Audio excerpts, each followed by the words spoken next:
বিশ্বকবি রবীন্দ্রনাথ ঠাকুর ভগিনী নিবেদিতা সম্বন্ধে যে মননশীল মন্তব্য করেছিলেন তার কিয়দংশ।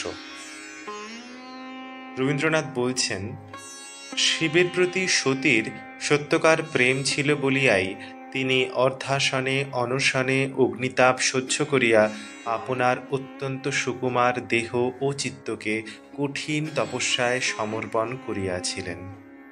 এই সতী নিবেদিতাও দিনের পর দিন যে তপস্যা করিয়াছিলেন তাহার কঠোরতা অসহ্য ছিল। তিনিও অনেক দিন অর্ধাসন অনশন স্বীকার করিয়াছেন। তিনি গলির মধ্যে যে বাড়ির মধ্যে বাস করিতেন সেখানে বাতাসের অভাবে গ্রীষ্মের তাপে বিতনিদ্র হইয়া রাত কাটাইয়াছেন। তবু ডাক্তার ও বান্ধবদের স্বনির্বন্ধ অনুরোধেও সে বাড়ি পরিত্যাগ করেন নাই এবং আশৈশব তাহার সমস্ত সংস্কার ও অভ্যাসকে মুহূর্তে মুহূর্তে পীড়িত করিয়া তিনি প্রফুল্ল চিত্তে দিন যাপন করিয়াছেন।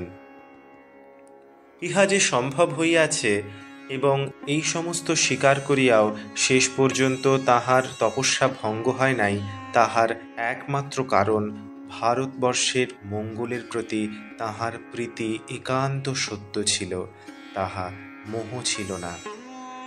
মানুষের মধ্যে যে শিব আছেন সেই শিবকেই এই সতী সম্পূর্ণ আত্মসমর্পণ করিয়াছিলেন।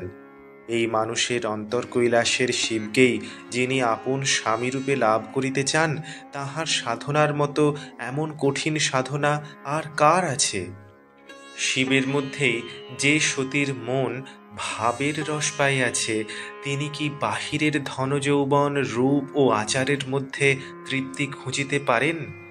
ভগিনী নিবেদিতার মন সেই অনন্য দুর্লভ সুগভীর ভাবের রসে চিরদিন পূর্ণ ছিল।